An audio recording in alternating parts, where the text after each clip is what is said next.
Yes, welcome in, ladies and gents, boys and girls. They say that the games are more important when January rolls around.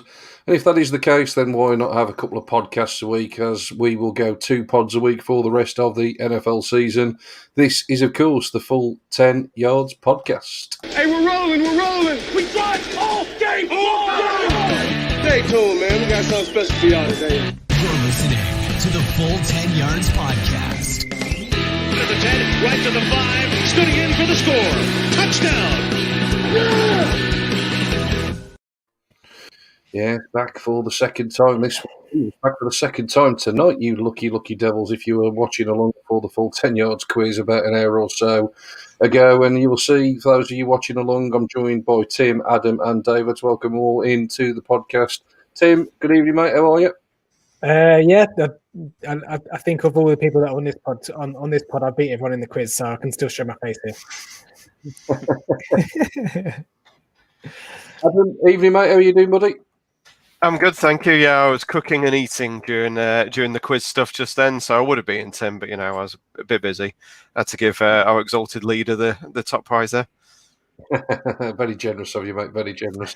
I kind of feel to those of you watching the quiz that Dave does believe that the Patriots quarterback is actually called Cam Newton. So, good evening, Dave. How are you, buddy? Yeah, good, thank you. And I was going to say, I've got an excuse for not doing very well in the quiz because obviously coming from the fantasy side of things, week 17 is completely irrelevant to us. But fantasy came first, fantasy came second. So I've not even got that excuse anymore. So.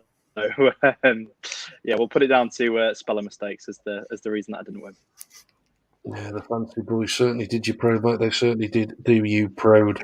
Well, we're here obviously to talk Super Wildcard weekend. It has to be super with the NFL this year, doesn't it? So yeah, we've got an extra couple of games compared to normal. We're going to work our way through them chronologically. We're going to give you a bit of an overview of the game, get you some fantasy picks from Dave, and then Adam's going to get you up to speed with the latest betting lines.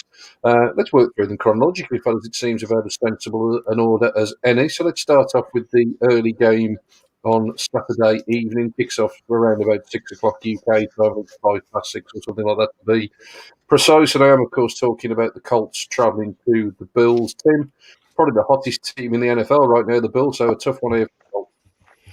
Yeah, absolutely. I mean, if it wasn't for the Hail Murray, the Bills would be on a 10-game win streak.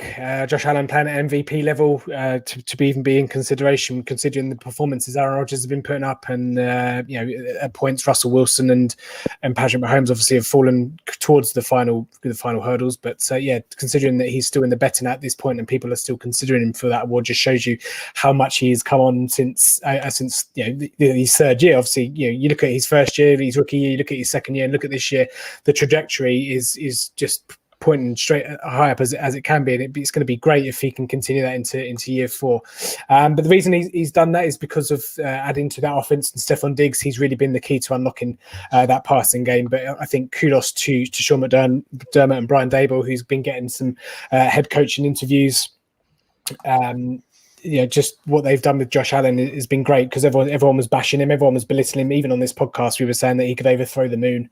To see where he was, where he's come to, it's just great to see how a quarterback can be nurtured if all done right. But it's not all rosy for the Bills. Obviously, cast your minds back to 12 months ago. They were leading Houston in the playoffs 16-0 at half time and lost in overtime. So Allen, you will have to prove that he's overcome that immaturity and lack of inexperience. And he's come out this week saying that it's all about winning this one. I'm sure it's been playing on his mind a little bit. It comes down to, can the Colts, who have a decent offense, can they stop the offense of the Bills? Despite having an average run game, the Bills are 20th in rush yards per game, but they still have the second most points, the second most yardage. They are third in points per drive, third in total pass yards, and have the most first downs this season. 9 out of 16 games they've scored 30 points or more, and 7 out of 16 games they've won by 10 or more points. So those 7 games where they've won by 10 or more points have all come in the last 8 games. So yeah, this is a red hot Bills offense at home. Going to be working the Bills Matthew into the stadium as well. And can the Colts handle outside? Can they handle the north? The north weather. There's not going to be any weather concerns, but it is going to be cold. And the Colts can. Is it going to be down to Rivers? I suspect they'll probably be handing the ball off to Jonathan Taylor and kind of leaning on him a little bit. But the Colts, by virtue of the Dolphins' loss, potentially could be playing as if they've kind of got a free ticket. Weren't supposed to be there. They were on the outside looking in week 17. For Philip Rivers, this is his 12th playoff game. It's 5-6 record, 14 touchdowns and 10 interceptions. Obviously, with the Chargers, first obviously playoff visit with the Colts. He does have a good record against the Bills. He is 6-1, has 13 touchdowns and just the 1 interception. 1-0 against Josh Allen. Obviously, Josh Allen, they've only faced each other once, and that was in his rookie season. So probably not too much in terms of the form book to go off. Philip Rivers has shown at points that he can just chuck the game away. Last week against the Jags, it looked ropey for a second, even if they were 2 touchdowns up or 7 points up or what have you. And in games where they've led 24-7 against the Steelers at halftime, and the Ravens game as well, just throwing stupid interceptions. He always has that in his locker. But just a word on the running game, which they'll probably lean to, because that Bills pass defense is really good. Tre'Davious White and company there will certainly pick off any errant throws that Philip Rivers throws with his disgusting mechanics. Jonathan Taylor, double-digit carries in his last 6, 741 yards. That's an average 123.5. Broke the Colts franchise record last week with 253 on the ground, outdoing Derrick Henry, eat your heart out.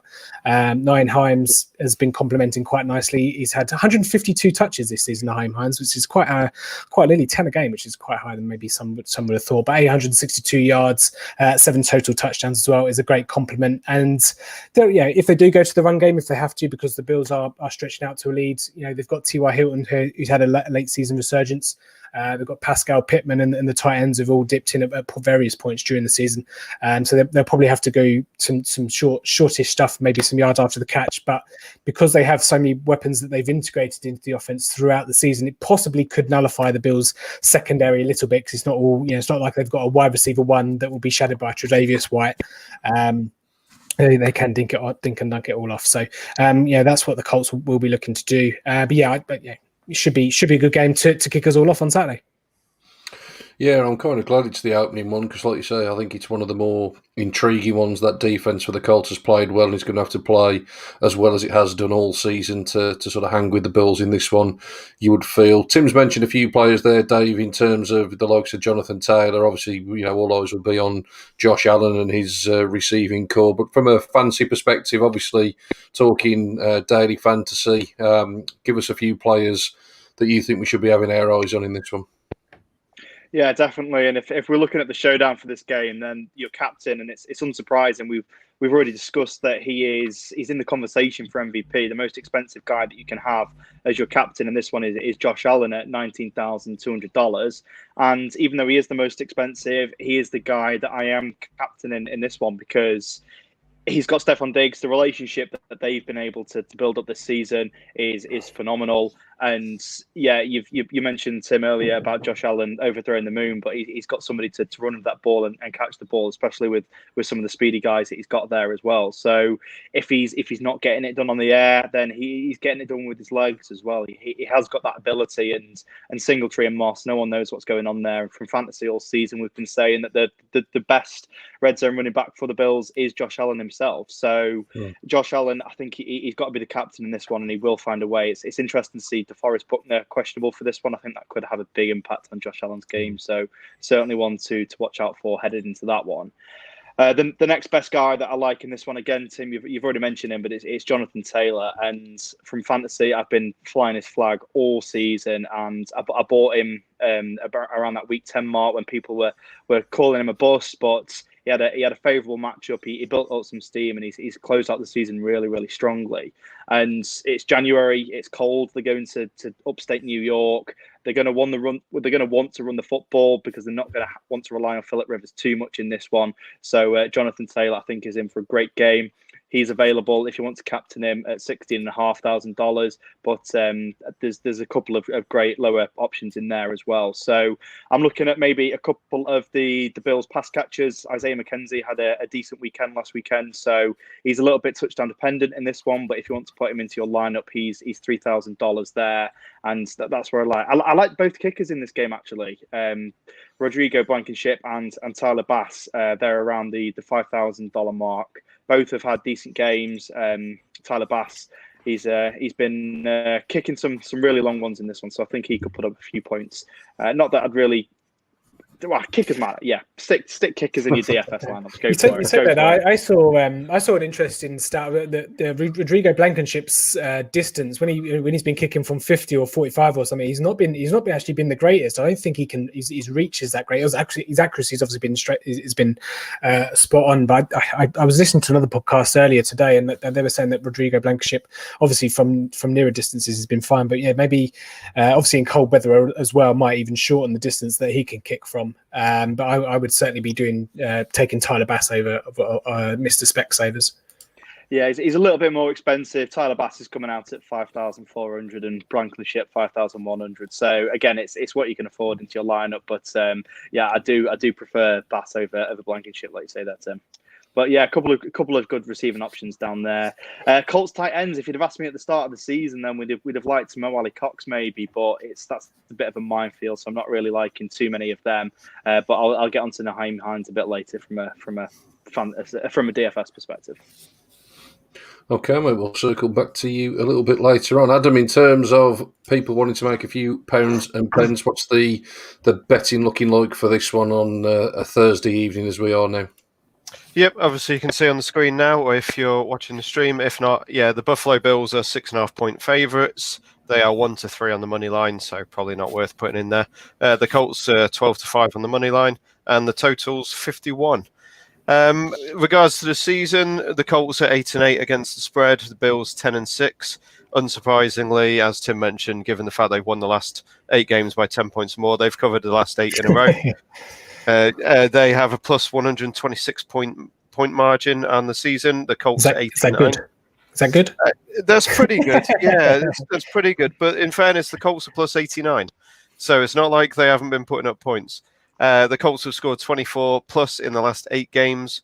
And I think the Bills are around that as well. The Bills have scored, I had it written down somewhere, about 31 points per game this season, which, yes, that is quite good. Weirdly, the Colts have won 11 first halves and they've won 12 second halves this season. So they've been fairly consistent throughout the games. The Bills have won 13 first halves this year, which is obviously pretty darn impressive. You've got to expect points. So 51, I think you've really got to aim for the over there. But yeah, I do like the Bills. Obviously, they're a form team at the moment. They can put up points everywhere.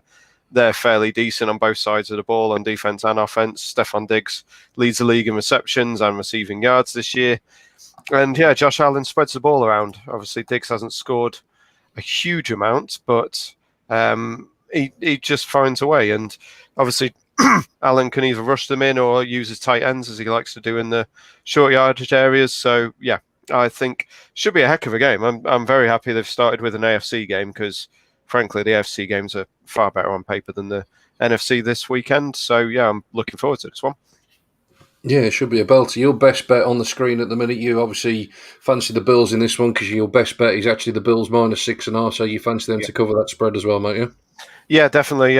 If you want to do a teaser, I think the Bills are like 15-1 on teasers, which is basically where you get an extra 6 points, but you have to double them with another game. I don't know who I would go with at the moment, but they are the best teaser leg in the league this year, so could be one to look at if you wanted to do that kind of thing. Yeah, we'll circle back to all our predictions for all these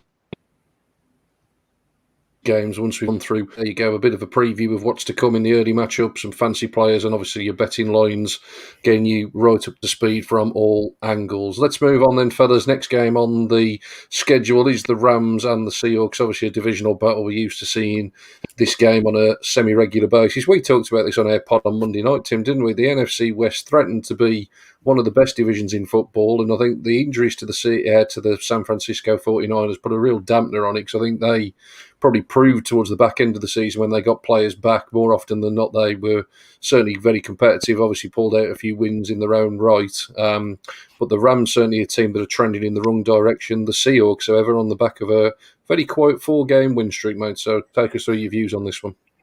Yeah, it's an interesting game, and isn't it? Obviously the big question mark on this one is who plays at quarterback. I think if you ask the Rams fan base, I'd be very interested to see kind of what split they want John Wolford at quarterback, and what split wants a Jared Goff with a broken thumb. Obviously these two teams know each other very well. It's got all the makings of another low-scoring affair, especially if you watch the last couple of weeks. The Seattle defense has improved over the course of December. They are at home, and Rams has one of the best, if not the best, defense in the league in quite a lot of metrics.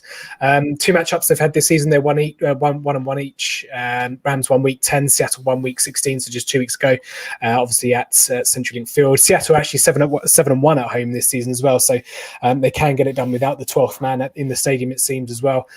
Just a point, I think this will come down to the quarterbacks. Russell Wilson is 9-6 in the playoffs, 6-1 in Seattle's first playoff game, depending on whether it's wildcard or divisional. 6-1 in the Seattle's first playoff game in postseason, and he's only just thrown 1 interception, so he gets going. He hits the ground running whenever they play in January. But he is 8-10 against the Rams all time. Is 6-3 against the Rams at home, and he's not actually thrown an interception versus the Rams at home since 2016. There's actually, if you look into the stats, there's actually quite a big home road split for Russell Wilson against the Rams. So I'm sure him and Pete Carroll and the rest of the Seahawks, 12th people, or whatever you got, the 12th man, I was going to call him, but we're not on a cricket show, are we? So he's actually got quite a big factor. So they'll be happy that they are playing at home. DK Metcalf, obviously one of the main threat for Seattle. He's been very quiet versus the Rams in the 2 meetings this season. He's had 12 targets, 8 receptions, which sounds okay on the face of it, but they've all combined for just 87 yards and 0 touchdowns. Probably get the Jalen Ramsey treatment once again. So you're probably going to have to look for Tyler Lockett to shoulder some of the load. He had a 2-touchdown game last week, obviously in week 17 against the 49ers, but he's had a bit of a barren spell in December. But both wide receivers have had 1,000-yard seasons, and we've seen the last couple of weeks Freddie Swain getting into the mix, and David Moore, who very nicely got that nice bonus from Russell Wilson with a little flick forward pass to get a tiny bit more money in his wallet, which I'm sure he was very thankful for. Chris Carson obviously made the running game, and they've been interchanging all season with their running backs due to injury as well. And I don't really expect too much to change in terms of how they deploy their running backs. So I think that they will have to get something going in the air to win the game, but it does make for a run the ball on both sides for both teams, which will probably lead to a low scoring affair. We'll see if Adam agrees on that. But for the Rams, like I say, John Wolford, I think at this point is likely going to be under center. Sean McVay obviously come out and said that they're going to keep it stum. They're going to mum's the word. They're not going to announce any QB news until maybe like late in the weekend or maybe just before kickoff. Jared Goff was limited on Wednesday in practice. But John Wolford, obviously in his only start in the NFL last week, was the first player to have 200 passing yards and 50 rushing yards as a QB in their first NFL start, which still boggles my mind when we spoke about that on Monday. But he should have Cooper Kupp back for this one, and Cam Akers, despite his Jordan Howard season numbers of 21 attempts, 34 yards last week, he was obviously fit enough on that ankle injury. So it'd be interesting to see if he's any better for the run, to use a horse racing term. But I think the Rams, like I say, they are one of the best defenses in the league. They're going to lean on that. They're first in points given up per game, 18.5. First downs that they give up, they're best on that as well, and the passing touchdowns that they give up, they're best in the league on that as well. And just a battle of the coaches. Sean McVay is 5-3 versus Pete Carroll. Not many head coaches can say they have a winning record against Pete Carroll, so kudos to him. But it's an interesting one because it might not necessarily be the game itself, but the aftermath of this game. If Wolford comes in and plays well, or Jared Goff comes in and plays badly, it could be a very interesting off-season discussion about the quarterback position in Los Angeles. So that's just a nice little storyline bubbling underneath, under the precipice of this game. But Yeah, I think it's trending that way, regardless of the result. To be honest, I think there is going to be some questions about Jared Goff. But whoever's under centre for the Rams, David, let's come to you from a fantasy angle on this one. Like you said, plenty of players that you could have probably called out in the previous game. This one possibly a little bit more difficult to put your finger on it, as Tim alluded to there. The Seattle offense in the first half of the season, you could have picked the whole team and you'd have been quite happy with the results. But obviously, in recent weeks, it's slowed somewhat. So try and work your way through this one for us, mate. Who are you picking from a DFS perspective? Yeah, this is a really, really difficult one, like you say, and the quarterback situation there in Los Angeles isn't helping things. Jared Goff is currently $15,000 if you wanted to captain him, and Wolford is $14,100. So there's hardly any split between the two. And if you consider that Russell Wilson is $16,500, they're both not worth it at this stage. I'm waiting to get a call on that before even considering putting either of them in. But the Seattle defense has improved that much towards the back end of the season. And Jared Goff, we know he likes to throw an interception. I'm not even sure if I'm considering him at all for this one. My captaincy is a really difficult decision to make because DK Metcalf, I'm not wanting him at all. I'm not wanting to touch him because obviously he'll be going up against Jalen Ramsey, and Jalen Ramsey, the stats that he has put up this season is absolutely incredible. He should be in the conversation for a Defensive Player of the Year for me. So I'm going to go a little bit left field, and I am going to go for Cam Akers as my captain in this one.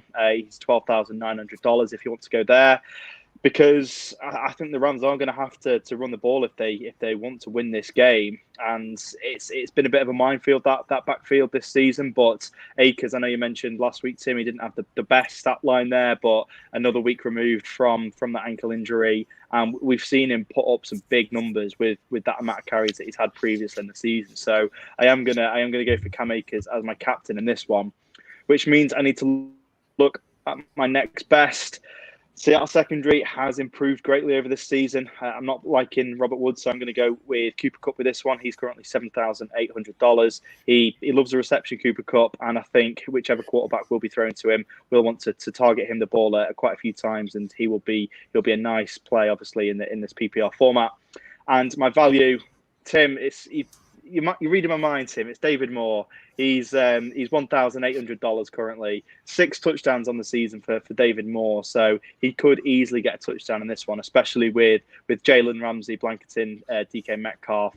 Tyler Lockett, I think, will have a good game as well, but obviously he comes in at a lot higher price than David Moore. Yeah, but David Moore at $1,800. He is my value for this one, value pick.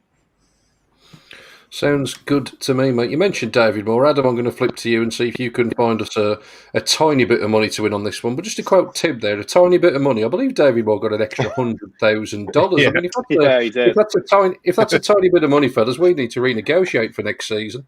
Relatively. Come on, relatively. Well, it was Manny Sanders celebrated a catch like he'd won the Super Bowl when he got that $500,000 bonus, and it's like, $500,000 for catching a ball. Crikey.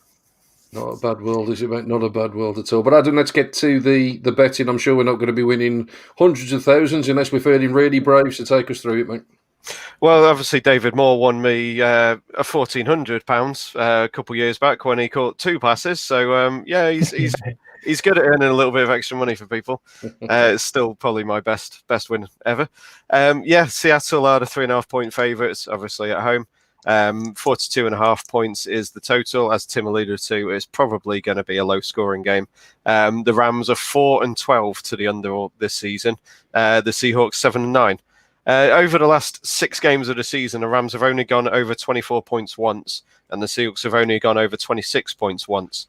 So, yeah, they've been fairly poor on offense, these two teams, over the last 6 games of the season. One thing that I did want to mention is Andrew Whitworth being back for the Rams is huge. He is going to be fired up, obviously. He could do with a playoff win after 10 years at the Bengals with, as everyone knows, not many playoff wins in that time. Weirdly, the Rams have won 14 second halves this season. And on the other side of it, the Seahawks have won 11 first halves. So you can see where the betting idea comes there is Seahawks first half, Rams second half. But yeah, I think it'll be a low-scoring game. I do think the Rams will have enough to win, depend whether it's Wolford or Goff, frankly. I like Wolford on the ground. Rushing yards for him if he does play. He ran, I think, 70-yard last week, and his rushing line was 26.5. So he's a good one to look at if he does get the start. And you got to think he'll play through. Interested in Rashard Penny again. Tim mentioned him a couple of weeks back. He's not done a whole lot, but it just seems like one of those games that someone random is going to score, especially when there's probably only going to be a few scores, and they know that the teams know each other that well that I think there's a good chance he'll be a weirdo, a weird kind of name that scores. And I think Penny has got the talent. It's just whether he's healthy enough. So yeah, low scoring game. Rams. I think Rams win outright. Frankly, you can get at 8-5. But I've selected Rams plus 3.5 on the spread. Yeah, well, I mean, it's like you say, if you fancy to win on the money line, then obviously the best bet, certainly with the points, you would certainly be. And so just in terms of that over under, you've probably alluded to there, but I'm assuming the money's going to go towards the under on that one. You would suggest? I'd imagine so. Yeah, the regular season there was 20. It was 20-9 and 23-16 in the two games, so it's 38 points and 29 points. So I'd imagine I doubt many people are going to be taking the over on that one. So yeah, you'd think it's going to come down. Yeah, interesting indeed. Interesting stat as well about you winning the first half, second half. Obviously, Sean McVay, I think he's still got that record intact, hasn't he, of never losing a game when he leads at half time with the Rams. So obviously the Seahawks will hope to continue that trend then and get out to a half-time lead and see if the Rams can pull off the comeback in the second half. For the hardcore amongst us then, the final game on Saturday evening, of course, is going to be Washington and Tampa, the much ridiculed NFC East, as it has been throughout the course of the season. But the football team, to be fair, 5-2 after a 2-7 start, so playing reasonably well, it's got to be said, over the past couple of months. And obviously the Buccaneers, much hyped, much talked about. Offense seems to be clicking into gear just at the right time, Tim. So certainly a strength versus strength battle in this one. Yeah, there's a fascinating matchup here. Obviously, Chase Young's come out and said that he wants to face Tom Brady, and I think this game's going to be decided on whether or not the Washington football team, there's money in the swear jar there. If they can they can get to Tom Brady. Can they get to him? Can they limit him? Can they knock him off his perch? They're the fourth best defense in terms of points given up, average just over a shade over 20. They are second in yards per play given up as well. So they do have the defense to do it. It's just about can they generate enough of a pass rush with the 3 or 4 that they send, and so they can drop more people back into coverage and disrupt Tom Brady and say knock him off his perch and force him into some errors. If you can, Washington can do it. They're 6th in sacks on the season. They're 7th in terms of percentage of plays where they've made a QB pressure once roughly every 4 plays. There's so much talent on that defensive line for Washington. They've invested a lot of draft capital into it. You've got Chase Young from this year, Montez Sweat last year, Ryan Kerrigan, the veteran. Deron Payne was the first or second round pick over a couple of years ago, and there's 15 players on this Washington team that have recorded at least half a sack. So there's plenty of interchanging on the defense and who comes and who doesn't go. So it'd be interesting to see what they dial up against Tom Brady. I know it's easier said than done to move Brady from the pocket and get him out and about, but Chase Young versus Jedrick Wills is going to be a fascinating matchup over on. Jedrick Wills is one of the PFF's highest grade tackles as a rookie, and Chase Young obviously is one of the highest graded pass rushers this season. So it'd be interesting to see who wins that battle. Obviously, the number 2 and number 11 picks, I think overall, maybe 13. I can't remember when Tampa Bay picked, but for Washington to win, they will have to get short fields. The defense will have to get a turnover, a fumble, a short field, and then turn that into a counter punch and turn that into points. If you look at Tom Brady's games against New Orleans, obviously 2 of those this year's Kansas City and the Rams, who have notoriously good defenses. He's thrown multiple picks in each of those games, so it can be done. So if they do get fumbles or interceptions and get short fields, you need Antonio Gibson, Terry McLaurin, who have both been limited this week on the practice report. You need them to step up and get in the end zone. And Logan Thomas has been more than a capable receiver, tight end this season as well. Alex Smith was limited on Wednesday as well. He probably needs to start. I don't think if you're Taylor Heineke is going to start.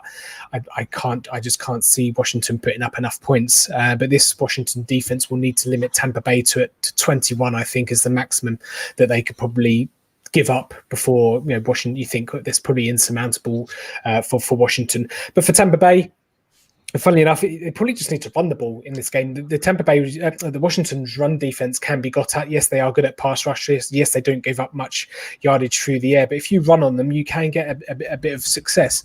Like I say, Tampa Bay probably only need to score 21 points, 24 points to probably win this game. And they have running backs like Leonard Fournette. Ronald Jones has been a full go this week in practice as well.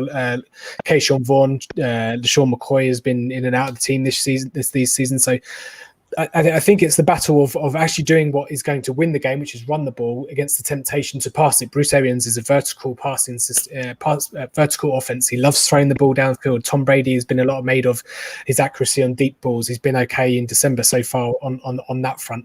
But there's no Devin White for Tampa. JPP, Jason Pierre-Paul didn't practice on Wednesday either. So there's a few big injuries there on that Tampa Bay defense side. Sets up to be an enticing and intriguing game if you are staying up late. And I think that if you're looking for an upset, I think the trendy pick is to pick Washington. Obviously, Ron Rivera has taken a team when he was the head coach of the Carolina Panthers when they had a losing record, but won the NFC South with Carolina. Obviously, Cam Newton, so he's done it before. He's only one of two teams that have done that. Seattle being the other, but he's done it before. He's got the team to the playoffs. They've essentially got a free ticket because the NFC East has been crap this season. But I think possibly Mike Evans obviously is another one, a big injury for Tampa Bay. I think if he can go, if he's no structural damage to his knee, from what I read, Antonio Brown's been picking up a bit of head of steam in December as well. But if you've got him, AB, Godwin, Gronk, I think they'll probably just have too much firepower for Washington. But if Washington can create something early, put a bit of pressure on Tom, he could get off. He could get a bit flappy, and the doors could open. Yeah, absolutely. I've actually done the written preview for this game, which will land on the website tomorrow. And yeah, like you say, that Washington defense, just to clarify, Deron Payne was indeed a first round. It was 4 consecutive first rounders that they've spent on that defensive line. So yeah, like you say, that's going to be surely the way that Washington stay competitive in this game. And just to clarify as well for anyone listening along, it's Tristan Wirfs, the tackle for Tampa, not Jed Wills. Just a mess. It's fine, mate. It's absolutely fine, mate. Jedrick Wills is, as far as I'm aware, he's still a Cleveland Browns offensive lineman. So, yeah, they are both offensive tackles. So, Dave, are you going to be brave enough to put the Washington defense in your fantasy team for this one, or are you going elsewhere? No, I think Tom Brady, he's finally clicking now in the Arians system. He had that stretch in the middle of the season where I can't remember the stat, but it was about 30 deep balls of air yards over 20 yards where he didn't make a single completion, but he seems to be hitting them pretty regularly now. Chris Godwin, it was a beautiful catch that he made. Was it the weekend before last year? But it's one of the pass catchers in Tampa Bay that I'm going to captain this weekend. And with Mike Evans questionable, I think Tampa Bay will go in this one. I think Evans will play a limited role in this matchup, with the view that they're going to play divisional, maybe championship, maybe Super Bowl. So I think Evans will have a limited role, which will open the door wide open for Chris Godwin and Antonio Brown. And it's Antonio Brown that I'm going to captain in this one. He is $13,800 if you want to do so.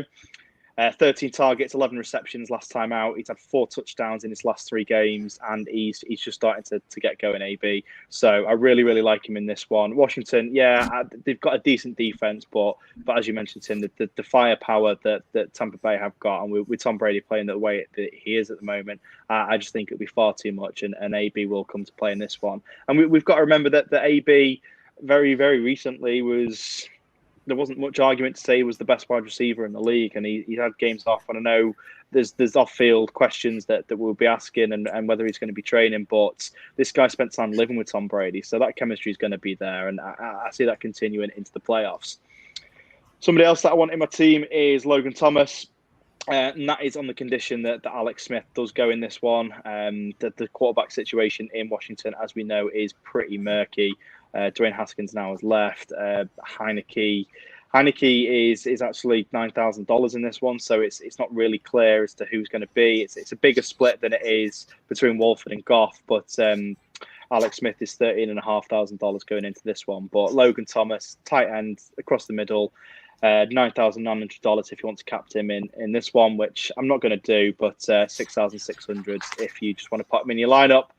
And then finally, my value play is Scotty Miller. So for very similar reasons that we are going with Antonio Brown for the captaincy, Scotty Miller is only $2,400 if you want to put him in your showdown lineup, and he's always got a touchdown in the locker. It's very touchdown dependent. This one, he's not going to get 5, 6, 7 receptions. He's only going to get 3, maybe even 4 at an absolute push, but he has always got a touchdown in the locker as Scotty Miller, and at that price, $2,400, it means you can stack your lineup at a higher position and then fill Scotty Miller in and hope for a touchdown. Yeah, absolutely, mate. Like you say, he's been a bit boom or bust all season long, but like you say, particularly if Mike Evans, he's limited. I mean, it does sound and suggest, as you said there, that he may well play some sort of a role in this one, but obviously, if we get a game-time decision that he's a no-go, then all of a sudden $2,400 for Scotty Miller seems like excellent value indeed. Adam, let's come to you from a betting perspective then on this one. Obviously one of those bizarre ones where the higher seed is going to be the underdog, I would suggest, and it certainly is. There's your graphics, mate. Take us through it. Yeah, obviously, as you can see, Tampa Bay, 8.5 point favourites. Total is 45. You can only look under the total. As Tim said, Tampa probably only need 21 to 23 to win this game, and they should be able to get above that. Tampa have scored 24 plus in the last 7 games. Washington have only scored above 23 once in the last 7. They finished the season with 5 unders in the row. Washington did. So yeah, it seems fairly sure that they're not going to score a huge amount of points. They are 5, 10, and 1 to the unders this year. Weirdly though, Washington have won 13 second halves this season, which is a fairly remarkable stat. But on the other side of it, the Bucks have won 11, so you can't really get any kind of inkling towards what's going to happen with that. The Bucks have averaged 31 points per game, and strangely enough, another little weird kind of quirk I found was the Bucks hadn't scored in the first quarter for 4 games in a row before the last couple of weeks, which just seems a little bit strange with Brady there.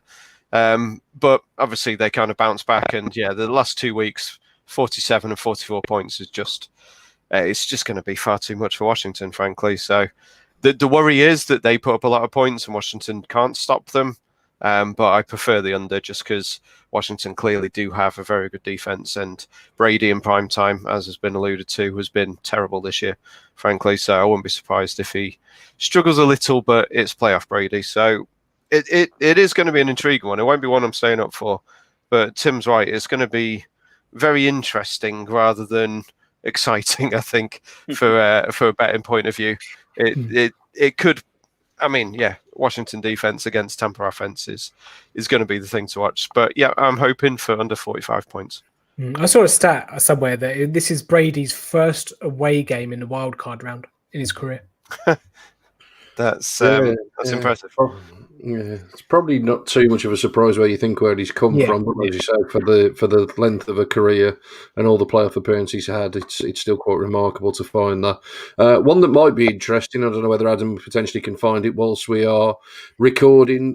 Certainly some of the news or the noise coming out from Ron Rivera is that they may be splitting time at quarterback, and if that is the case, I don't know where Heideke's rushing yardage potentially would be. Could be a sneaky one to get some value on if he is going to be subbed in for a play or two. That potentially could be an interesting avenue. Obviously, like you say, all things trending towards Alex Smith struggling a little bit. So whether he's going to be full go, whether there will be a timeshare there, we'll wait and see. But yeah, as you say, I think a good first quarter required from Washington before this one becomes a blowout. I think if they can keep it tight and, like you say, get to Brady, get him a bit flustered, it could be an intriguing one. Right then, fellas, that's all of Saturday. So we've gone through all of the games from a sort of giving you a bit of a view of it, giving you some fancy, giving you some betting advice. Let's get to our predictions on this one. And there we go, up on the screen. We've all gone for the Buffalo Bills.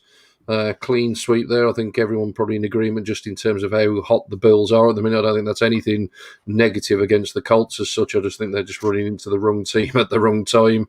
3 of us go for the Seahawks without going for LA. We'll come back to that in a moment. And all of us going for the clean sweep of the Bucks. Adam, you obviously mentioned it during a little preview of the game itself, but like I say, you're the only one there backing the underdog. You fancy LA to pull off a sort of mini surprise there? Yeah, it's the only underdog I fancy all weekend, to be honest, without wanting to spoil the picks in the second half of the show. Again, McVay versus Carroll, as Tim said, he's got a good record against him. And I think, frankly, they'd be better with Wolford there just to mix it up a little. The teams know each other well, and it could just be the kind of spanner in the works that shifts it their way. And yeah, the Rams defense has been brilliant. I think with Ramsey locking down Metcalf, it does make it a lot more difficult. So it is the only upset of definitely of Saturday that I like. And yeah, as you said, 3.5 points isn't a huge upset, but I think it's quite a possible one. I think with the 3.5 as well, for people that watched our betting pod throughout the season, I always harp on about 3.5. If you're 3.5 is always a get on the plus side of it. If you think it's going to be a close game, because you get the hook as well. If a field goal game either way, if the Seattle Seahawks win by a last minute field goal or whatever, you still get the 0.5 on top of that. So you're happy either way. It's a really good number if you're betting with the underdog 3.5. Obviously 2.5, you'd beat Seattle. Yeah, and the Seahawks have been involved in 11 one-score games this year, so it's probably going to be a fairly close one.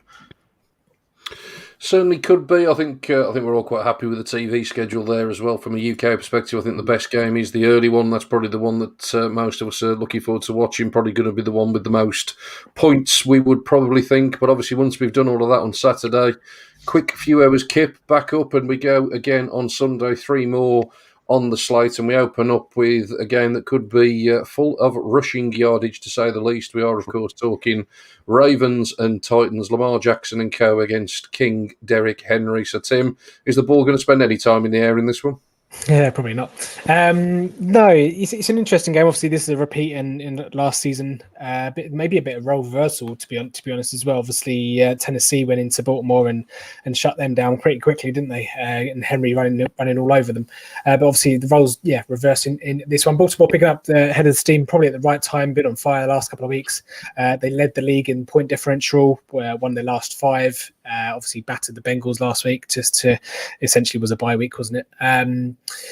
The game last year, 28-12, Titans come in and won, and obviously the Titans won the game in the regular season in Nashville as well. So Lamar Jackson, loads of question marks over him, but obviously he's not in the playoffs. He's got to get the playoff goose egg out of his locker, so that will be playing on his mind a little bit, maybe making him twitch. But then obviously he's going to run the ball more than he throws it, so maybe his nervousness won't come out so much in his arm because he'll be running the ball. But the Titans' pass defense is one of the worst in the league, which will allow them, if they want to stay balanced on the Baltimore offensive side.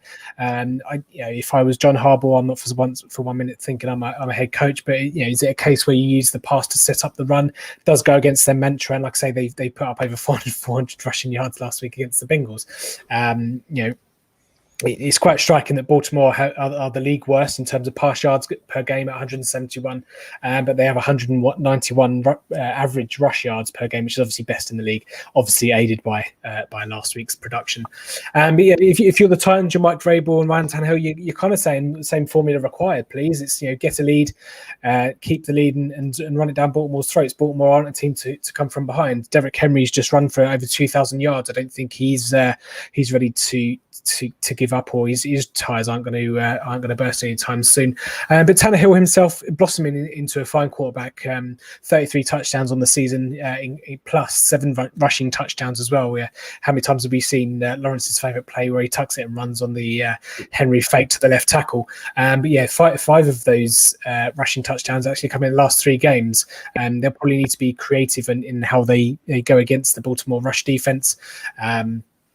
I think it's going to have to come down to one of the receivers for Tennessee, whether it be Corey Davis, Jonnu Smith, or second-year wide receiver AJ Brown, who had a lovely catch last week to set up the last-second field goal against the Texans. One of those are going to have to make a big third-down play to either extend a drive or to give them the lead late on. I think it's going to have to come down to Tannehill making that throw.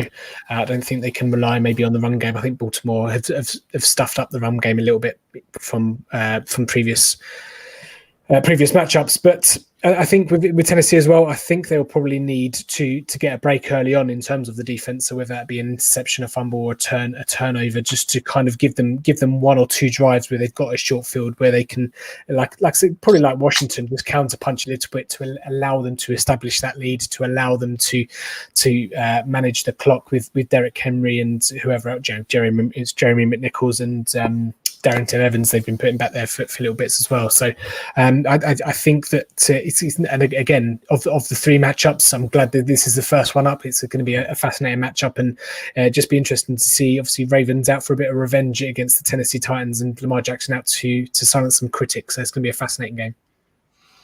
Yeah, it's an interesting one. And you mentioned there about not being built to come from behind. I think that's probably true of both of these sides. So something's got to give, because someone's obviously going to fall behind at some point. And like you say, I think it'll be who can stick to their true identity for the longest in this one. I think you would probably say that Baltimore, and it always sounds as though I'm being ultra critical. They are more one-dimensional than the Titans. I don't think that's too harsh to say. That's just the plain facts of it. So I think it's more important that they control the scoreboard. But obviously, it'll be an interesting one. Obviously, then, Dave, I'm assuming that we're going to go heavy on guys that are going to rack up yardage on the ground in this one from a fantasy perspective. Yeah, definitely. And this is a game that could be over in 2 hours, because the amount of rushes that we're going to see in this one, it's going to be a feast. Little bit of a question. Well, before I go into it, does anybody know why the games kick off 5 minutes later on playoff weekend? Is it national anthems or extra I don't have the answer, kind of music stuff at the start? Music. No, just kind of national anthems and do they add that on the playoff games? I don't know. Could well be. I'm not sure. I don't have an answer. I apologise for asking a question that I don't have an answer to. So if you're watching and you do have the answer, then please let us know. But yeah, in this one, it is very much centred around the running games. And who else is going to be the captain in this one? It's the King. He's just gone for over 2,000 rushing yards in the season, and it is Derrick Henry. He is my captain this weekend, and he comes at a price of $17,400 if you want him to be that, because we saw it last year in the playoffs, and it's December. He is just going to go in this one. They're going to give him the ball. Get out of my way. At least times, yeah. We're going to see stiff arms, touchdowns, and a lot of yardage from Derrick Henry. So there's no competition for the captain position in my point of view. Maybe Lamar Jackson. I think he's destined for a high rushing game, but no, it's got to be Derrick Henry. And if you're going to invest that kind of money, then I think you're going to struggle to get Lamar Jackson in your lineup as well. So I'm going to go for J.K. Dobbins here. He's been a little bit hot and cold, a little bit of the rookie. He's not looked great in some games, but other games he's really dominated. He's $10,000 to start into your lineup here. But Baltimore, obviously, they went for over 400 rushing yards last week, so he's going to get a good whack of those. Now, the value ones in this one are really interesting because the prices do fall off a cliff a little bit here. 3 interesting ones, and this is going to literally be pull a name out of a hat. They've got 4 touchdowns between them, but it's the Tennessee tight ends that aren't called Jonnu Smith. So we've got Ferguson, we've got Pruitt, and we've got Jeff Swain. They are in the hundreds of dollars. Well, Ferguson is 2,100, but Swain's 900, Pruitt's 300. Needs one with 2 touchdowns on the season. So what I would do is I would stack your lineups in this game with the running backs, the Lamar Jackson, and then just spend $300 on Pruitt, because all it takes is for him to get a random touchdown, and it makes it worth it because you've been able to get the yardage at the top of your lineup with the big guys up there. So that would be my advice for this one. Or maybe even like a Jeremy Nichols or a Darrington Evans. They're both $300 as well. Jeremy Nichols, as we've seen him have up to 11 attempts on the ground this year. So I'm not saying he's going to come in and take work off Derrick Henry, but again, all it takes is for one play to go for a touchdown, and at $300, you can't really argue with that one. No, absolutely. I remember those 2 Pruitt touchdowns, and they were both against the Browns, if my memory serves me correctly. But yeah, $300, he could well be the value play of the weekend. Adam, let's come to you in terms of trying to find us some value from the betting lines and the perspective there. Interesting game, this one, because again, I think, graphic confirms it. Obviously, Baltimore red hot, so probably slight favourites despite Tennessee holding the seed. Yeah, I do like the Ravens. Obviously, as you said, they are very, very on fire at the moment. Their plus 165 point differential was good for the best in the league, but it's a bit misleading because they just destroy poor teams. They normally keep it close against decent teams. The Titans won the regular season game 30-24 in overtime. It was that Derrick Henry L that he drew on the pitch on the little dot pictures that he did. The Ravens are 10-6 against the spread. Strangely enough, they're only 7-9 on totals. I would have thought they'd be over that, but obviously that alludes to the fact that they beat up the bad teams and keep it close against the better teams. They've won 10 first quarters and 12 second halves. I believe, and just let me double check my little notes. I think they've won every time they've won the first half. No, that's a lie. They've won 10 of the 12 first. They've won 10 games where they've been leading at halftime. So it's 83% of the games they've led at halftime they've won. So they do tend to carry on where they leave off. They've covered in the final 6 games of the season. Again, not against the best opposition, but it's fairly impressive. And they scored in every quarter of 10 of the 16 games this year. So they do keep it spread out as well, as do the Titans. The Titans have done very well in that kind of stat. They've scored at least 96 points in one of the quarters all year, if that makes any sense. I do think it's going to be a high-scoring game. I do like Anthony Ferguson, as Dave mentioned. He scored twice in the playoffs last year, including, I believe, against the Ravens off the top of my head. And he just pop up randomly. So I wouldn't be surprised if he finds the end zone in this one. But yeah, frankly, I think the Ravens are going to have too much for the Titans. I can't remember how many yards they ran against the Bengals last week. I don't know if anyone's mentioned that yet, but it was quite it was quite a lot against my team. And I think they'll probably do the same again. The Titans are a little bit better defending the run than the pass, but I just think J.K. Dobbins could have a huge game. And as we've all said, and as everyone knows, Derrick Henry's obviously going to get a lot of carries. Saying the Tennessee Titans run defense is better than the Bengals run defense is like saying that a kick in the shins are better than a punch in the arm. Yeah, none of them are exactly brilliant. Officially, DVOA has the Bengals 21st and the Titans 16th, so a few spots better. All right, Chinese burn on the arm. Yeah, just a slight upgrade, but I can only imagine a lot of points, and I just think the Ravens are going to have too much, and obviously avenge the loss of last year. Last year, basically, Tennessee just took away Mark Andrews, and that was it. The passing game couldn't move, and once they got ahead, they just ground it out. So they may well try and do the same thing. I'd imagine that will be the plan, but I just fancy Lamar to get off the schneid after his playoff losses. Yeah, certainly a team coming into form at just the right time, aren't they? Probably got the slightly better of the two defences, but like you say, I think we're expecting lots of yardage, lots of points, so again, could be a good game to open up the Sunday slate. The middle game on Sunday is the Saints and the Bears. Most importantly, of course, this is the game that gets the Nickelodeon coverage, boys. Don't know whether we're going to get that feed on Sky Sports or not. I hope so. That will be interesting to say the least.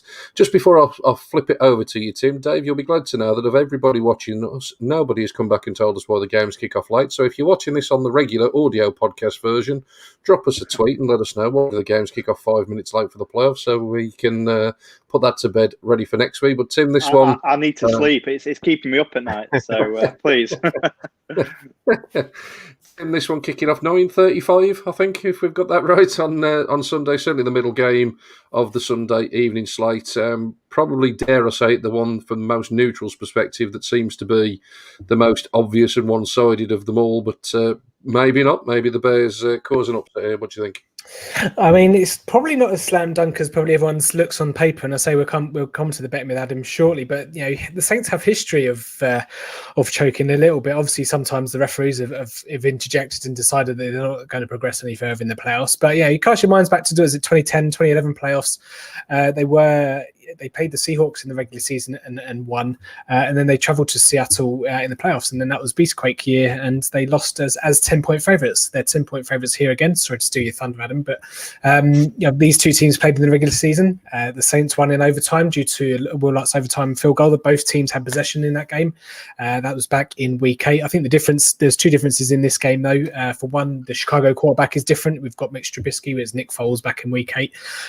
So yeah, obviously it's Ryan Pace's dreams have come true. Mitchell Trubisky starting once again in the playoffs. But for the Saints, there's no Michael Thomas in the week 8 game against the Bears.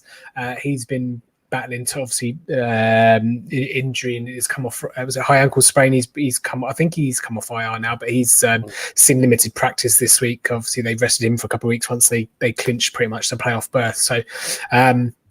Be interesting to see how much of rust he has after obviously not seeing the field for 3 weeks. Alvin Kamara, he's been on COVID for the last week or two as well, so he can be eligible for this game, but he won't see the practice field at all this week because he's only eligible to play when they clear him on Sunday. So be interesting to see the workload he gets, probably quite a lot. I mean, it's like riding a bicycle. Once you learn to ride a bike, you know how to ride a bike. Give the Kamara the ball in his hands, either through the air or handing it off. He's going to remember how to run the ball or catch and find the end zone as well. He's only 3 weeks behind his Christmas Day 6 touchdown performance, so he's not going to get as much ring rust maybe as Michael Thomas. But the question for this one is the Bears, can they get to Breeze quickly enough? In that game in week 8, they only blitzed him 9 times, just the 1 sack and the 3 registered hurries. This isn't the Bears defense of 2018, and you could say that on the trajectory they've worsened every year. They're probably middle of the pack in most metrics if you look it up in terms of sacks, pressures, and all that kind of stuff as well, and points given up. So it's not the Bears defense that was feared from a couple of seasons ago. And I think the Saints will probably be just too strong in this one. The defense has been getting better as the season goes on. Again, they're a top 3 defense, I think, in quite a lot of metrics. They're a really balanced team. I'd say if Thomas and Kamara are able to go on both, on offense, they're balanced in terms of rush and receiving, depending on how they want to game plan. Obviously, they've got loads of different weapons to do that with Taysom Hill and loads of different gadgets and loads of stuff that probably annoys quite a lot of people. But as a team, they can be balanced as well because they've got the defense to support if they want to run the ball, or they can create pressure if they need to pass it. So I think the Saints probably just have a bit too much, but there is enough ingredients here in the melting pot to say the Chicago Bears could cause an upset. 10 points is a big one to overcome, but like I say, they've got previous back from 2011 where 10-point favorites got beat away. Obviously they're at home, no fans in this one, but I think the Saints probably progress here, provided there's no dodgy pass interference calls or no miracles and all that kind of crap that goes on that usually happens in Saints games. They'll probably go out and wait one or two more weeks, but then who knows if Gunge gets on the pitch or Slime covers Drew Brees' helmet, then who knows. It could happen, but yeah. No one wants a slimy helmet. Whoa, hello. Family show. This is why I'm never allowed on. David's probably a difficult one to sort of, again, figure out from a fantasy perspective in this one. Obviously, as Tim alluded to, they're not quite sure how some of the Saints' usual star men probably fare going into this one, even if they're going to be on the field. But break it down for us from a DFS perspective, what you're liking. Yeah, and Alvin Kamara, I think it all came down to which day this game would be scheduled on as to whether he would be eligible to return off the COVID list or not. If this game had been the Saturday game, he wouldn't have been able to play in this one. That's just how close a thing it is. So I think it is a really interesting one to watch, and any single setback there, and Latavius Murray straight in with a value pick at $4,000 currently would massively go up in my expectations. So I think it is worth creating a lineup or two at this moment in time with Latavius Murray at $4,000, just because of the work that he could potentially get if we do see any setbacks with Alvin Kamara. But of course, if Alvin Kamara does go at $16,800 for a captain, he's a great pick there. But my captain, and again, it's a little bit left field like it is before, it's going to be Allen Robinson. So 14,400 there. Allen Robinson is one of the best wide receivers in the league, and I think he goes a long way to help Mitchell Trubisky be looking like a quarterback in this league. So Allen Robinson is just that talented, and he is almost a little bit matchup proof in just how good a wide receiver he is. So he is my captain heading into this one. And interestingly, there are 5 players that are more expensive than Mitch Trubisky going into this one. Mitch Trubisky is down there at $13,800, which at a quarterback, I feel like is really good value in this one. And Mitch Trubisky, he's not been terrible from a fantasy perspective. Let's take how he throws wide. He can't throw to a wide open receiver out of the equation. From a fantasy perspective, he's not been terrible. He's got a rushing touchdown in the locker, which could be a case of if all of his receivers are covered, he could need to take it on his legs. So I think Mitch Trubisky is a really good play as well. But yeah, Kamara, get him in your lineup if he goes. Murray, I'd say put him in your lineup now because his price will only go up if Kamara goes out. And Allen Robinson as well. I think he's going to have a really good game in this one. Dave, just I don't really play DFS too much. I've played with Adam in Adam's league a little bit. So if you put in Kamara in your things, that you get him locked at that price, it doesn't retrospectively go up. Is that how it works? Or yeah, you set your lineup now. You get that done. Okay, didn't know that. I thought it would just retrospectively change, or the prices would just stay the same no matter what happened. There's a bit of fluctuation. Yeah, it has throughout the season. At times they have fluctuated. Generally, they change the entire sort of lineup. So you could, in theory, still get Murray for 4,000 at kickoff potentially. But I think to Dave's point there, though, his value is only going to go up in terms of what he's going to produce. Obviously, if we get the news on Kamara, I think the other thing to bear in mind with COVID is obviously it's becoming more and more of an issue around the league. We'll get onto that when we get to the 6th game that's scheduled for this weekend very shortly. But a number of the players coming back aren't necessarily 100% when they do. It's obviously an illness that's affecting people differently. It's obviously a respiratory illness, and obviously some players are really, really struggling to come back. So, just because Alvin Kamara might get the green light in terms of not testing, continuing to test negative, and obviously fingers crossed for him he does, even from an efficiency point of view, they may well want to spell him with Latavius Murray, so he could well be a value even if Kamara does go in this one anyway. Adam, from a betting perspective, I'm assuming that obviously Saints are going to be favourites in this one. Yeah, there you go. Talk us through, buddy. Yeah, the Bears, obviously, we know they're not the best team in the league. They are 8-8 overall. They're 8-8 against the spread. They're 8-8 on overs. And they've won 8 first halves this season. So they are smack bang in the middle. That's a Jason Garrett trifecta there, 8-8. Pretty much, yeah. They're +2 on point differential as well, which kind of further emphasises the fact that they are bang in the middle of everything. As Dave said, Trubisky's actually done okay since he came back. They are over in 5 of the last 6 games this season, and they've averaged 30 points in the last 6 with Trubisky and under centre. Admittedly, they've played some pretty awful defences. They've had the Lions, Texans, Vikings, Jags, and the Packers twice.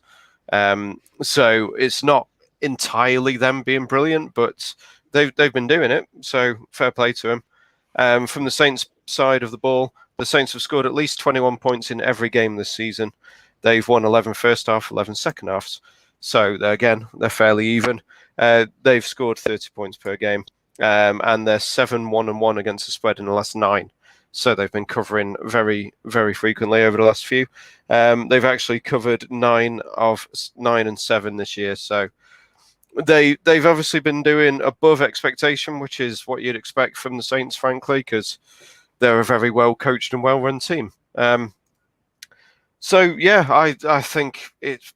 I don't know why I went under 47, to be honest. It was probably because I didn't want to take the spread. I don't want to take either side on the spread, so it was just a kind of stab in the dark with the total. And with Trubisky doing so well against poor defenses, he's coming up against one of the best defenses in the league here. So I think that's why I went with under 47. I don't think they're probably going to get. I doubt they're going to get to 20. And then obviously the Bears defense is still okay. It's not as good as it was. Still getting there. So wouldn't be surprised if they kind of keep them a little restricted. So I think that's why I went under 47. But still a little bit of a surprise that was my pick on this one. It's a bit of a trappy game, I think, from a betting perspective, because as Tim said right at his opening, these sides have played obviously in the season, and it was a closer game than people expected then. And I think -10 would suggest a blowout's on the cards, and I think we all probably are going to favour the Saints. We'll get to the predictions a little bit later on. But, again, it wouldn't be the biggest surprise in the world if this was certainly a close game. I think -10 is a little generous. So, yeah, good luck anyone having a bet in that one. Maybe, Adam, the under will come out good, mate, in the end. It's certainly a trappy little contest. Final game then, fellas, of the weekend. I say final game because I've still got my fingers crossed that it won't happen, but you never know. He probably will be forced to play. I am, of course, talking about the Browns, their first playoff game in 18 years against the Steelers. Tim, I know you've got some notes prepared, and I know you've got a corking line ready to deliver for us, so I won't spoil your thunder, but I'm sure to me to give my perspective on it, but over to you, buddy. Yeah, certainly. I mean, looking at this game, it's a really hard game to know. At this point, we will say we're live on Thursday evening. We don't really know the status of players. We don't know the status of the game. Obviously, we know that Stefanski and some multiple players are going to be missing due to COVID anyway. But I don't see how Cleveland have much of a chance in this one. COVID issues left, right, and everywhere but centre. Thank you very much. I mean, obviously played week 17. Browns needed to win to be in. They barely beat a Mason Rudolph-led Steelers team at home, and this time they have Ben Roethlisberger travelling to Heinz Field. And here's a question for you: Do you know when the last time the Browns beat the Steelers in Pittsburgh? Any guesses? The year? Was it 1066? Like the only win, the last win that the Browns had at Heinz Field, 2003, and that is the only win in the franchise history that the Browns have had at Heinz Field. So not only have they got COVID issues, not only have they potentially just got crap in their pants, steering bunny rabbit in headlights kind of against them, they also have history against them as well. But this is a Pittsburgh team that haven't played great football since probably the end of November, to be quite honest. Everyone's been quick to jump on them. Obviously, we've had our backs and forths on how bad Pittsburgh have, or how good they've been all season. To be quite honest, the defense is there to be got at, despite it being statistically, obviously TJ Watt leading sack leader, statistically pretty good. And Fitzpatrick obviously doing the bizzo back there as well. They are the third stingiest team in terms of points allowed, but they've played Ryan Finley twice, or one. I can't remember who it was in the first game, but they've not given up over 20 points since week 13, and they've lost to a team led by Ryan Finley. So that says all you need to know about the Pittsburgh Steelers over the last couple of games, the last month or so. I think for Cleveland to win, again, I've said it for a couple of other games, they need to get up early and grind it out. Nick Chubb, despite only playing 12 games this season, has over 1,000 yards. Kareem Hunt has been a perfect complement, and they've been a great 1-2 punch to watch this season, either from fantasy perspective or from just a general NFL standpoint as well. The wide receivers, so obviously they've only just come back from from COVID issues themselves, so they'll have to step up. Baker Mayfield will have to step up.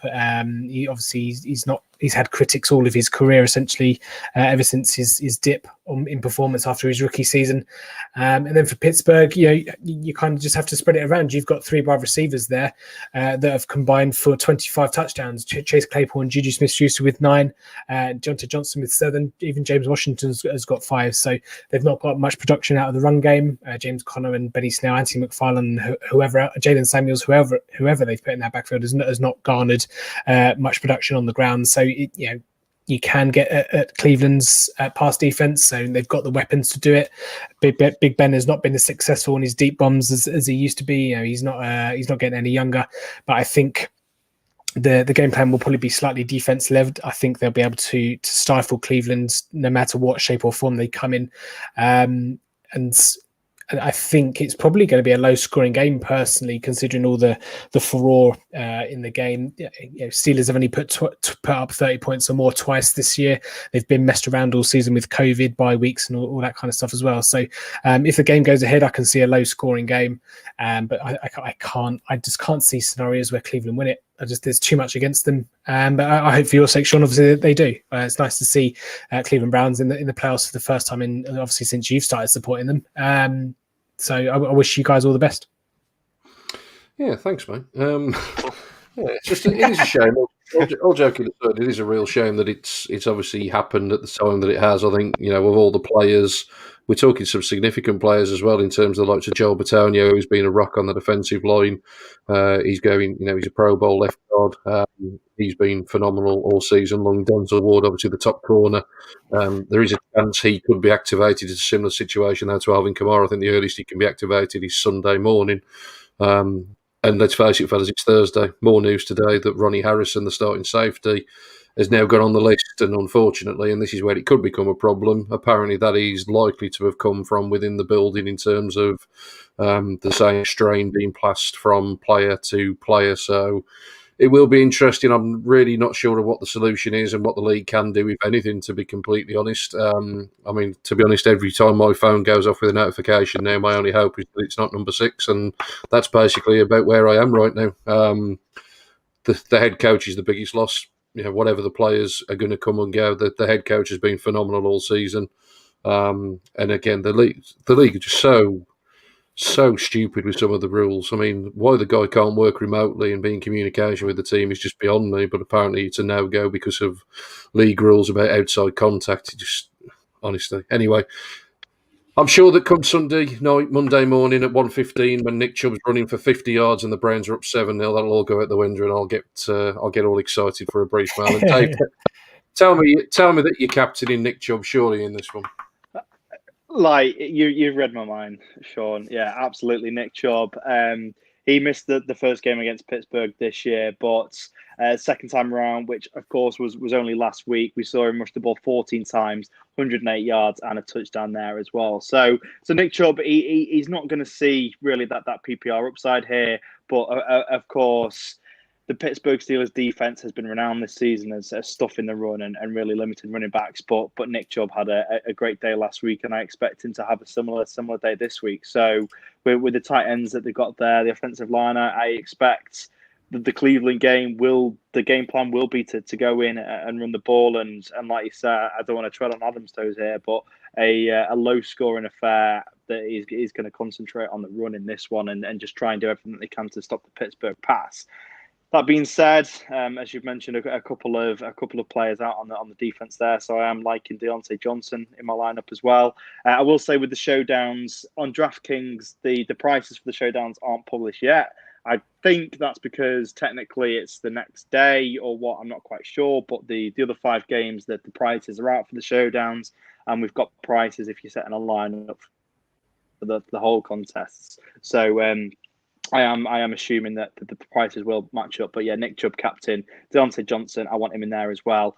And value, I think that David Njoku is going to be low priced. I can't say for sure yet in the showdowns, but I think he could crop up with a touchdown or 2 in this one. And play action, get it to Njoku. Let's go for him as the low value option. Liking him, mate. Liking the optimism. A couple of Browns making the DFS lineup. I'm liking that. Adam, I'm sure you're going to keep my optimism going here, aren't you, mate? I can give you a little bit of hope. Yeah, when the Browns win the first quarter, they win the game. When the Browns win the first half, they win the game. Every time they've won the first quarter or the first half this year, they've gone on and won the game. They've won the first half 10 times this year, actually. And as I say, they've gone on to win every single one of those games. So if you do think Nick Chubb's going to take you 7-0 up, then who knows? You might be in with a chance. The first quarter is probably a decent bet. The Steelers haven't scored in the first quarter for the last 5 games, including that one where it was Ryan Finley that destroyed the Steelers. It wasn't Brandon Allen. It was Ryan Finley's one start, and he got benched swiftly after that as soon as anyone else was healthy, which is a little harsh. But there you go.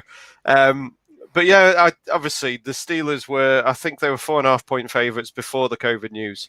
And Batonio's obviously the big loss there on the left guard because he's a big part of the run game and keeping Baker upright. And obviously going against TJ Watt is never easy with a full strength line, let alone a few players missing. So that could be. It's why it popped up 1.5 points, I think. And Stefanski's the play caller as well, I believe, which, as well as being the head coach, that's obviously going to be an even bigger loss for them. So the getting the instruction of run the ball, play action probably isn't the most detailed thing in the world, but it will affect them. But anyway, back to the betting kind of stuff. The Browns are actually 6-10 against the spread, so not done brilliantly, and they're the only team in the postseason with a minus point differential. They're minus 11 point differential in the season because they've been smashed by the Steelers and the Ravens. The Steelers beat them 38-7 in that first one without Chubb. And frankly, last week I'm not giving too much credence to on either side of the ball. I don't think the Browns were at their best, and the Steelers obviously rested those players. So I'm kind of writing that one off. The Steelers have only covered 2 of the last 6 games, and as I said, they haven't scored in the first quarter of the last 5. So, I don't really know. I've got a sizable bet on Pittsburgh -5 after the COVID news came down, but I'm not exactly overly confident with it. They just haven't been very good in the second half of the season. I think Big Ben resting last week, I think that'll be huge because he looked tired. He looked shot, frankly. And obviously at his age, with the wear and tear on him, that week off is probably going to do him the world of good, and it is sorely needed. And frankly, I wouldn't be surprised if the Steelers come out and try a load of deep shots, because they've been criticised a lot for just dink and dunking for most of the season. And for all we know, after being 11-0, that could just be them kind of hiding the playbook a bit. So I honestly don't know, frankly, what's going to happen. I've gone for the over, which is against you guys. Everyone else pretty much thinks it'll be a fairly tight one. I just think there's the odd chance that it could be a little bit of a shootout, more like the not like the Ravens Browns. That was a heck of a game, but just a fairly high scoring game. So yeah, I'm gonna plump for the over and hope for a good one to finish off the weekend. I'm off work on Monday, so I may try and stay up for this one.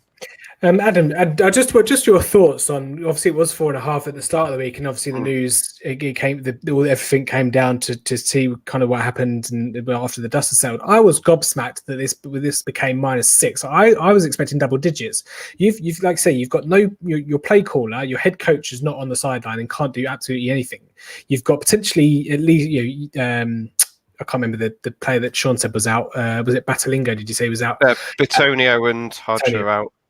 Yeah, I mean, considering that you've got the Browns, who in their first playoff game for since I was in nappies. God bless Pampers, but I can just see plenty of scenarios where the Browns don't score 10 points and the Steelers just again can score 20 to 24, maybe even 30. If they want to, the Steelers can score at will. I don't understand why it was -6. Why is it only 1.5 point difference from considering the amount that could be out or will be out? I'm actually still surprised that it's not down. The prices aren't still down whilst they still wait for more information. But I can only see that line going to 8, maybe even 9 before kickoff. I think because it wasn't Mayfield, it wasn't Chubb, it wasn't Hunt. I think if it was one of those three, obviously the line would probably move a lot more. But a left guard isn't. It might be big for Cleveland because of the run game being such an important thing for them. But for most teams, left guard is kind of half a point. Play caller probably a point. So it's probably about right, to be honest. The move it's not huge. Kadarrell Hodge isn't exactly a big player, even though he's wide receiver 3 or 4. Shaun, he's around there, isn't he? He's kind of a bit part. Yeah. And obviously you're not exactly deep there this season with Odell going out early on. So yeah, I was happy to jump on at 5 when I got it because I did expect it to move more.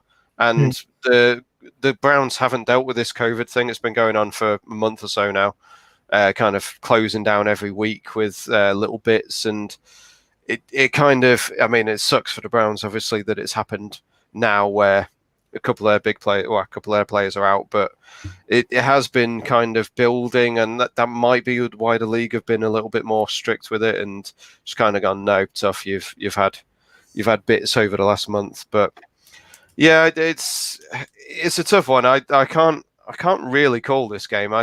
QB's making their first appearance. I think I heard earlier on Deep Dive that they're 15-32 straight up.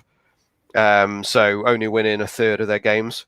Suma said it's quite possibly because they're mainly on the road, because generally you don't get a first appearance QB being a top seed. So it could be the fact that they're on the road a lot. But yeah, that's a fairly wide ranging stat and fairly damning one for first appearance QBs. Obviously, Josh Allen was one last year and he chucked it away, literally just kind of scrambling and throwing the ball. So I do fear for Baker a little. I'm not the biggest fan of him. I don't think he's really that great, but we'll see. I think it should be a fairly interesting game. Yeah, it's just like I say, it's a shame that COVID is having such an impact. I've been on record as saying I think if all things were equal, I think the Browns could have even started this one as favourites as early as a couple of weeks ago with the way that the two teams were playing. But God loves an underdog, so fingers crossed. Come on, Cleveland. So that's all the games gone through then, fellas. Do we want to load up, Tim, the predictions then that we've got for Sunday? And there we go. We've all got. Oh no, we haven't all gone. We've all gone for the Saints, fellas. So we won't touch on that one. Dave, though, you've gone for the Titans in the early window. Yeah, I have done, and it's going to be a game of full of running, and Derrick Henry is the best running back in the game. So that's my theory behind that one. And Titans are at home as well, so that just gives them the edge for me in this one. Fair dues, mate. Fair dues indeed. And then, boys, we've got 50-50 in the final game. I've obviously gone out with complete blind faith and loyalty and the fact that I just can't possibly pick Pittsburgh. But Dave's on my side as well. I think if the Browns have got a chance, going back to your betting, Adam, I think if the Browns have a chance, it's got to be over 47 points. I think they need to win a shootout. The Browns' defence has been pretty poor all year, COVID or not. As you say, they've got a negative point differential. But obviously, as they proved against the Ravens a few weeks ago, they can score with anybody. But obviously, like I say, huge loss. Fingers crossed if the game does go ahead, though, that it at least is still a competitive one. It'd be nothing worse for the league than it being a blowout to round off the weekend. So just to recap on all the predictions, there they are, Tim. Buffalo, Seahawks, Tampa, Baltimore, New Orleans, Pittsburgh, myself, Bills, Seahawks, Buccaneers, Ravens, Saints, Browns. Dave has gone for the Bills, the Titans, the Seahawks, the Saints, the Bucks and the Browns, and Adam is on the Bills, Ravens, Rams, Saints, Bucks and Steelers. Obviously, as we announced on our podcast on Monday, there is a full 10 yards competition running. We'll retweet out the link for you to join that and join the playoff challenge. We'll also post it on the Facebook site for those of you accessing us through that platform. Obviously, you've got to get your selections in before the wildcard games kick off on Saturday. And as we've discovered, they kick off at 6:05, ladies and gents. So you've got 5 extra minutes. That's why they kick off late, Dave, so everyone can enter a full 10 yards playoff competition, mate. So there you go. Makes sense. Makes absolute sense. And just in terms of that, we've plotted it all the way to the final, and that's what we've got on the screen. So a couple of the lads gone for the same one there.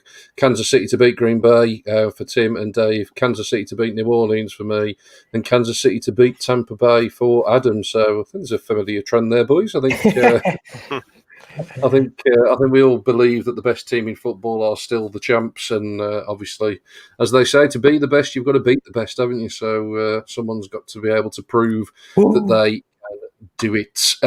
Dave, come back to you just to round us off from a DFS perspective.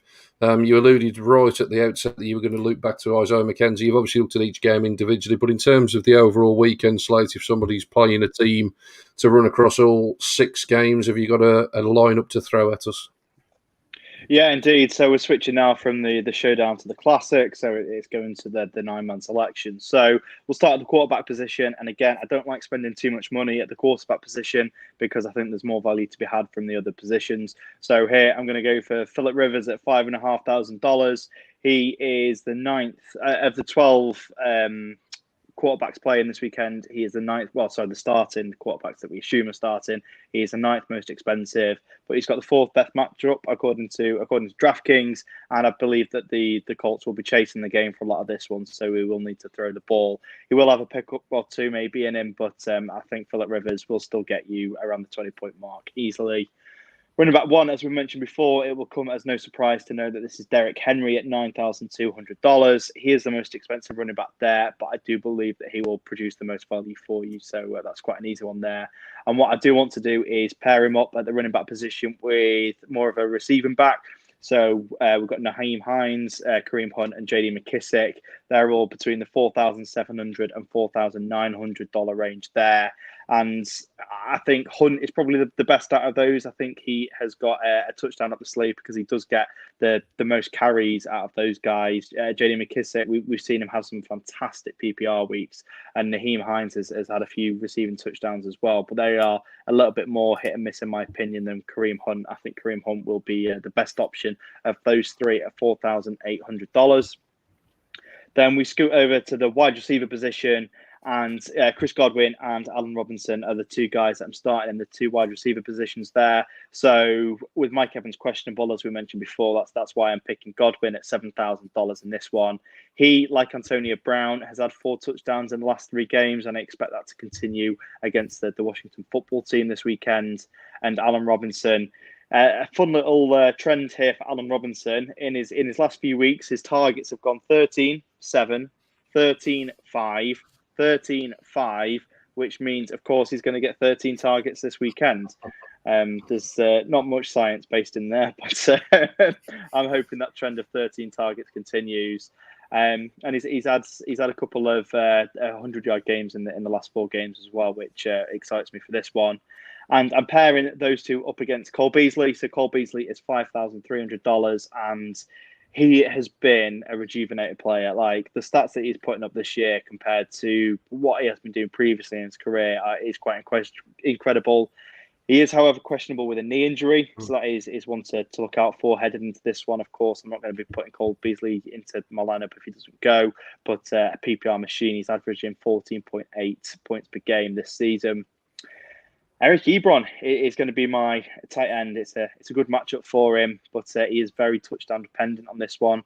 Again, tight end is a position that I don't like spending too much money on, so $3,700 seems about the right price for Eric Ibron here, considering that he will need a touchdown to really do your team good. Now, the flex position is an interesting one here, and it all comes down to who you've gone for your running back 2. That's just how tight the money brackets are here. So we've got Cam Akers, who I mentioned as my captain earlier in the Rams-Seahawks game, although he hasn't had a touchdown since week 13, and it's the cheapest price that you can get him at $5,100 since week 14. Or you could go for one of the cheaper guys like Nyheim Hines as your running back 2, and then go for Rojo as your flex player here.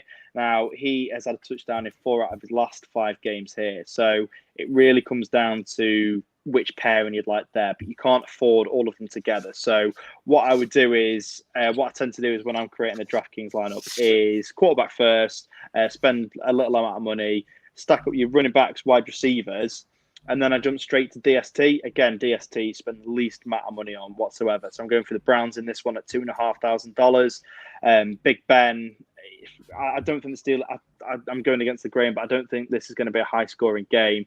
So the Browns did have an interception and a sack last week. So I'm going for the Browns DST in this one.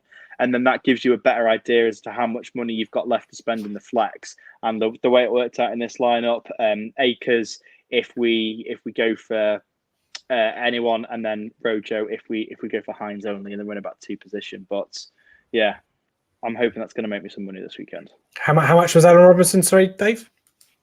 6,600. Yeah, me, Tim, and Adam drastically jotting down his team there to make sure that we avoid all of those players now, so we can catch them out. I will publish it. Don't you worry, just to make sure that you know who to avoid. And Adam, obviously, league's up and running through yourself this weekend, I'm assuming, as usual. Yeah, of course. If you go to my page, tdtips.com/DraftKings, you can find out the information there, or NFL-DFS.com, which Shaun very kindly gives me his lineups each week on as well. You can find the details to join my league, and then you get notified every time there's a competition started up. Excellent. I shall be getting a team together and avoiding all of those players. Not because I thought they were bad advice, just because I obviously want to beat you, Dave, so I need to pick a different 9 players.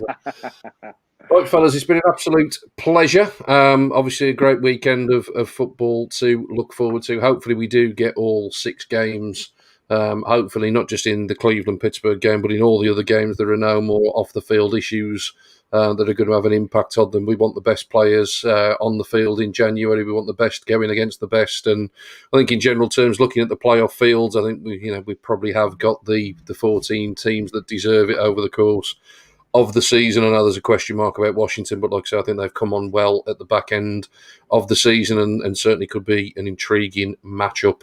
Myself and Tim will be back on Monday with the regular cast of myself, Tim, Lawrence and Kieran. Hopefully he's back off injured reserve to break down the weekend action that was. Obviously, in terms of the stuff from Adam, Dave, and all of us here at Full 10 Yards, there'll be plenty of stuff between now and kickoffs to get you bang up to speed with what you need to know. Obviously, the betting line's likely to change as all the money comes pouring in at the weekend, so make sure you're following Adam at Touchdown Tips on Twitter.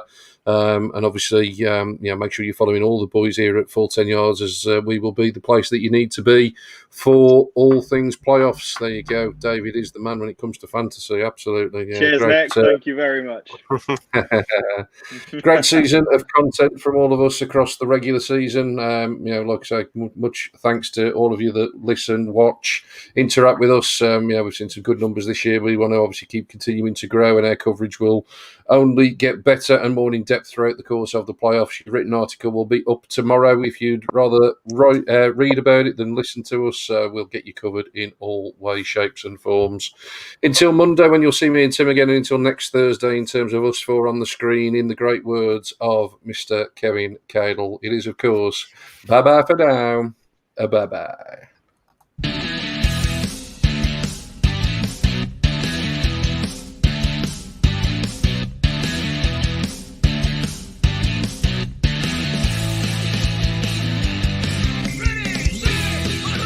Thanks for listening to the Full 10 Yards podcast. Follow us on Facebook or Twitter at Full 10 Yards, or email the show full10yards@gmail.com.